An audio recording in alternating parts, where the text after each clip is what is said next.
The Kashmir files पर बिहार में भी अब राजनीति तेज हो गई है। विपक्ष के नेता इसे आगामी लोकसभा चुनाव की तैयारी बता रहे हैं। राजद नेता शिवचंद्र राम ने कहा कि ये आरएसएस के द्वारा प्रायोजित है और पूर्व मंत्री राजद के कद्दावर नेता शिवचंद्र राम ने नीतीश कुमार पर भी सवाल खड़े करते हुए कहा कि मुख्यमंत्री को टैक्स फ्री करने के पहले एक बार इस फिल्म को देख लेना चाहिए था। आपको बता दें, बिहार में होने वाले आगामी विधान परिषद चुनाव को लेकर राजद नेता शिवचंद्र राम चंपारण दौरे पर निकले हैं और इसी मौके पर वे मोतिहारी पहुंचे, जहां पहले अपने नेताओं कार्यकर्ताओं के साथ मीटिंग की और फिर नवनिर्वाचित जनप्रतिनिधियों से अपने प्रत्याशी बबलू देव को जिताने की अपील की और फिर मीडिया से मुखातिब होते हुए उन्होंने दावा किया कि उनके प्रत्याशी बबलू देव की भारी मतों से जीत होगी। तो वहीं पिछले दिनों होली के मौके पर जहरीली शराब से बिहार की बड़ी संख्या में मौत पर भी नीतीश सरकार को शिवचंद्र राम ने घेरा और कहा कि सरकार को मालूम है कि जब शराबबंदी लागू नहीं तो समय पर शराब मिलता था, पर अब तो 24 घंटे शराब उपलब्ध होती है।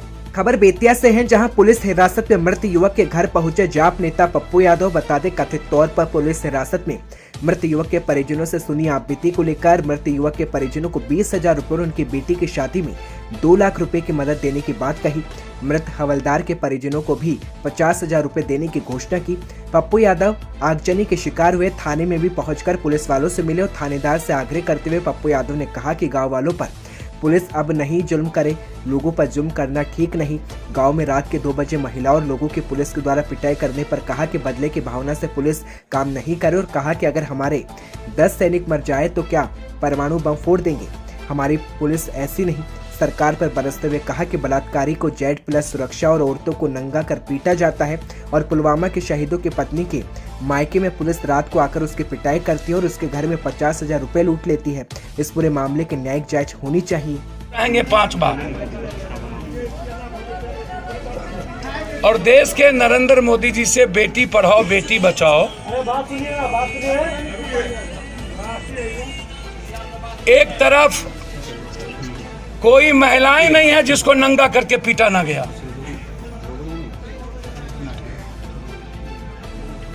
हम शपथ किस बात की लेते हैं कि हम बदले की भावना से काम नहीं करेंगे। राग, द्वेष, ईर्ष्या, क्रोध, लालच, लोभ, जाति, लिंग, भाषा, क्षेत्र पूछकर हम किसी को हरास नहीं करेंगे। ठीक है, मैं मान लिया एक घटना घटी जिसके रिपरकेशन में कोई घटना घटित होगी। यदि कोई पुलिस वाले भी मरे हैं तो हम तो एक पुलिस वाले की मदद करते हैं पूरे जगहों पर। जब भी कोई घटना घटती होती है, वो भी हमारे ही समाज के बच्चे हैं, परिवार के लड़के या बुजुर्ग हैं। हम जानना यह चाहते हैं, पप्पू यादव मर जाए आज, अभी कोई मार दे गोली, तो क्या आप उसके परिवार को गोली मार दीजिएगा? जाति पूछ के आप गोली मारिएगा? धर्म और मजहब पूछ करके घर में प्रवेश कीजिएगा? खबर बेतिया से है, जहां बिहार दिवस के अवसर पर वॉइस ऑफ चंपारण का रंगारंग आयोजन किया गया, जहां तालियों की गड़गड़ाहट से पूरा नगर भवन गूंज उठा। बता दें, जिले को राष्ट्रीय और अंतर्राष्ट्रीय फलक पर दिव्यमान करने में सभी ने अपना अपना योगदान दिया है और जिले और बिहार राज्य को एक सशक्त, सबल और एक अच्छी पहचान मिल सके, इसको लेकर कार्यक्रम का आयोजन किया गया। बिहार दिवस के मौके पर नगर भवन बेतिया में 1 दिवसीय जिला स्तरीय सांस्कृतिक कार्यक्रम का आयोजन हुआ। इस कार्यक्रम का विधिवत उद्घाटन जिलाधिकारी कुंदन कुमार के द्वारा किया गया और इस मौके पर पुलिस अधीक्षक बेतिया उपेंद्र नाथ वर्मा, SDM बेतिया विनोद कुमार, SDM बेतिया अनिल कुमार समेत तमाम जिला स्तरीय पदाधिकारी मौजूद रहे। वॉइस ऑफ चंपारण कार्यक्रम के तहत प्रतियोगिता में गीत संगीत से पूरा नगर भवन गूंज उठा, तो वहीं तालियों की गड़गड़ाहट सुनाई दी, तो वहीं प्रतियोगियों को हौसला बुलंद किया गया। इस मौके पर प्रथम पुरस्कार शिक्षा कुमारी MJK कॉलेज बेतिया को प्राप्त हुआ, तो साथ ही द्वितीय पुरस्कार उत्क्रमित मध्य विद्यालय फुलिया खाड़ा के सलमान अली और MJK कॉलेज बेतिया के साहिब आलम और तृतीय पुरस्कार आदित्य AG मिशन स्कूल के साथ बेतिया और लक्ष्मी कुमारी राज्य संपोषित कन्या उच्च विद्यालय को प्रदान किया गया। पुरस्कार के रूप में मोमेंटो प्रशस्ति पत्र दिया गया। साथ ही वॉइस ऑफ चंपारण कार्यक्रम में भाग लेने वाले सभी प्रतिभागियों को प्रशस्ति पत्र देकर उनका सम्मान बढ़ाया गया। इस मौके पर जिलाधिकारी ने कहा कि बिहार दिवस के मौके पर जिला स्तरीय सांस्कृतिक कार्यक्रम का सफलतापूर्वक आयोजन किया गया है और इसके लिए पूरी टीम को उन्होंने धन्यवाद भी दिया। उन्होंने कहा कि मेरी दुआ है कि मैं चाहता हूं कि देश का जब नाम हो, भारत देश की परिकल्पना हो, तो परिकल्पना बिना बिहार राज्य के पूरी नहीं होगी और इतना हमारा बिहार राज्य तरक्की करे। उन्होंने कहा कि बिहार राज्य राष्ट्रीय अंतर्राष्ट्रीय स्तर पर अपनी पहचान बनाए। जिलाधिकारी ने कहा कि पश्चिमी चंपारण जिला ऐतिहासिक विरासतों की धरती है और इस नवीन बिहार राज्य में हम लोग ऐसा प्रयास करें कि पश्चिमी चंपारण हर क्षेत्र में अनवरत आगे बढ़ता रहे। उन्होंने कहा कि नकारात्मकता से सकारात्मकता की ओर, अंधकार से प्रवेश की ओर, निरंतर बढ़ने की ओर हमें आगे बढ़ना है। वहीं बिहार दिवस के मौके पर नगर भवन बेतिया में कार्यक्रम का आयोजन किया गया, जहां स्टॉल लगाए गए और इस मौके पर पश्चिमी चंपारण में बने गुणवत्तापूर्वक सामान की खरीदारी किफायती दामों पर दी गई। जिलाधिकारी और पुलिस अधीक्षक बेतिया के द्वारा सभी को स्टॉलों का बारी बारी मूल्यांकन किया गया। साथ ही साथ स्टॉल लगाने वाले संस्थाओं को बधाई दी। खबर भागलपुर से है, जहां भागलपुर जिले के कलेगांव अनुमंडल के पटुआ दियारा में अपराधियों से परेशान किसानों ने अखिल भारतीय किसान महासभा की एक बैठक बुलाई। बैठक में किसानों ने अपराधियों से परेशान करने की आशंका जाहिर करते हुए कहा कि जब जब फसल कटाई का समय आता है तो इसी समय दियारा इलाके में अपराधी सक्रिय हो जाते हैं। किसानों ने कहा कि विगत विधानसभा चुनाव में वर्तमान विधायक ललन पासवान ने भरोसा दिया था कि हम जीतेंगे तो यहाँ पुलिस कैंप की व्यवस्था कराई जाएगी, लेकिन 1.5 वर्ष से ज्यादा के होने के बावजूद अभी तक कोई व्यवस्था नहीं कराई गई है। किसानों ने कहा कि दियारा में मक्का की फसल बाढ़ की वजह से पिछात लगाया गया है, जिससे यूरिया खाद अभी कई राउंड डाला जाना है, लेकिन यूरिया उचित मूल्य पर उपलब्ध नहीं है।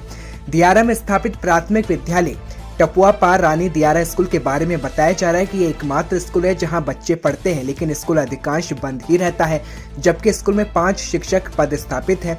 शिक्षकों का कहना है कि अपराधग्रस्त इलाका होने के चलते हम लोग स्कूल प्रतिदिन नहीं खोल पाते। वहीं बैठक में संबोधित करते हुए अखिल भारतीय किसान महासभा के जिला सह सचिव सह बागपा माले के जिला कमेटी सदस्य रणधीर यादव ने कहा कि सुशासन के सरकार कहे जाने वाले नीतीश कुमार के सरकार किसानों को सुरक्षा नहीं दे पा रही। किसान भयभीत है कि कहीं मेरे तैयार की गई फसल अपराधी ना लूट ले। लेकिन बैठक के जरिए मांग की गई कि दियारा में सरकार विलंब पुलिस कैंप स्थापित करे ताकि किसानों को सुरक्षा मिल सके।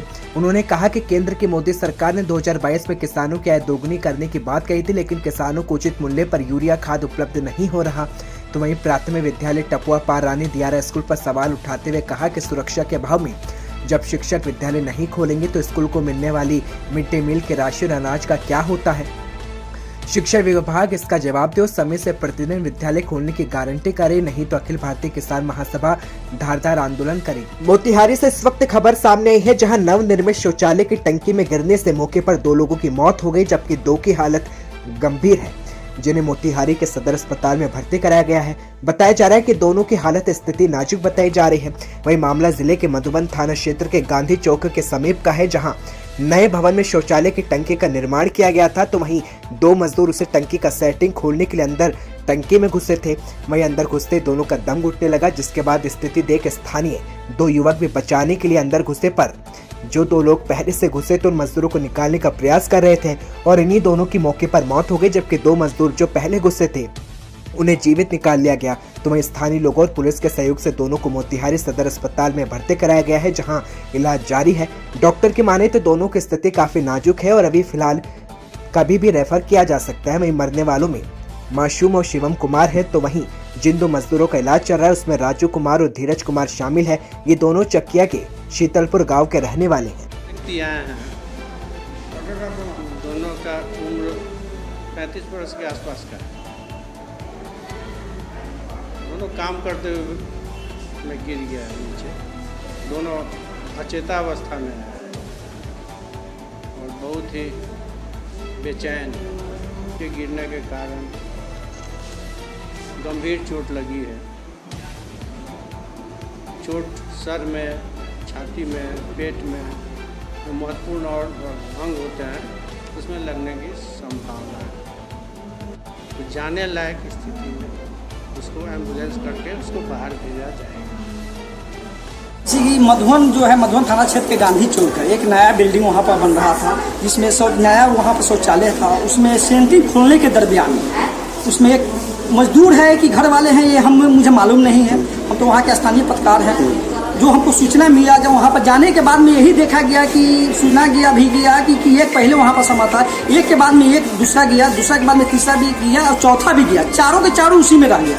और 4 को जब उसमें रह गए, चारों को निकाला गया, जिसमें 2 को हम लोग सदर हॉस्पिटल में इलाज चल रहा है, एक रहमानिया में है, एक मुझे पता नहीं कि कहाँ उसका इलाज हो रहा है नहीं हो रहा है। सबका स्थिति नाजुक है। अभी सबकी स्थिति तो बहुत दयनीय है, कुछ नहीं बताया जा सकता है कि क्या हो सकता है। खबर यूपी के बेतिया से है, जहां बलथर थाना बवाल कांड के लगभग 48 घंटे के बाद बेतिया प्रक्षेत्र के डीआईजी प्रणव कुमार और प्रवीण दल बल के साथ बलथर थाना पहुंचे, जहां घटनास्थल पर डीआईजी थाने में फूकी गई गाड़ियों और तोड़फोड़ के साथ क्षति का आकलन किया गया। तो वहीं डीआईजी ने घटना को दुर्भाग्यपूर्ण बताते हुए कहा कि पुलिस जनता की रक्षा के लिए है, लेकिन पुलिस की कमजोरी का फायदा उठाकर इस तरह की घटनाओं का अंजाम दिया गया है और जिसमें 2 लोगों की मौत हुई है तो वहीं 23 लोग घायल हुए हैं। उन्होंने बताया कि मामले की जांच शुरू कर दी गई है और जो भी लोग इस उपद्रव में शामिल हैं उन्हें चिन्हित कर गिरफ्तारी की जा रही है और अब तक 11 से अधिक लोग गिरफ्तार भी किए जा चुके हैं। डीआईजी ने बताया कि इस कांड में 4 अलग अलग प्राथमिकी दर्ज की गई है, जिसकी जांच चल रही है। बता दें कि डीआईजी के साथ एसपी उपेंद्र नाथ वर्मा भी मौजूद थे। आप लोग स्वयं देख रहे हैं, बहुत ही दुर्भाग्यपूर्ण घटना है, 2 मौत और कई जख्मी। ये बहुत ही दुर्भाग्यपूर्ण है। एक व्यक्ति का महत्व होता है, तो जो मौत एक सिविलियन की हुई वो दुर्भाग्यपूर्ण है और उसके बाद लोगों ने जिस तरह थाना पर अटैक किया है ये सोचा भी नहीं जा सकता है। पुलिस जनता की रक्षा के लिए ही है और पुलिस को भागना पड़े, पुलिस पर हमला हो, निहत्था समझ कमज़ोर पुलिस मान करके कि स्ट्रेंथ सारा अभी फील्ड में है, ड्यूटी में है, सारा होली की ड्यूटी में सभी लोग लगे हुए थे और उसमें घुस करके जिस तरह से अटैक किया गया तो वो बहुत ही दुर्भाग्यपूर्ण है। पूरा थाना जला हुआ है, संपत्ति का नुकसान है, जान का नुकसान है, तो ये बहुत ही दुर्भाग्यपूर्ण घटना है। इस पर प्राथमिकियां दर्ज की गई हैं और इस पर कार्रवाई गिरफ्तारी हुई है, कितने FIR हुई है? 4 FIR और 11 गिरफ्तारी और आज भी कुछ गिरफ्तारियां हो रही हैं। सर 2 नाम बार बार लिया जा रहा है, विकास कुमार और भीखू की इसमें संलिप्तता। वो लोग कौन है? वो जो भी है उसकी जांच होगी। सब जो भी बातें सामने आ रही हैं सब पर जांच। सर एक और चीज सर लाल बाबू कोई है, लाल बाबू सिंह, जो अभी बलथर पुलिस पकड़कर गोपालपुर थाना में ले गई है, कुछ अभी कुछ संज्ञान? मुझे ये जानकारी नहीं है, पुलिस अधीक्षक साहब। Thank you.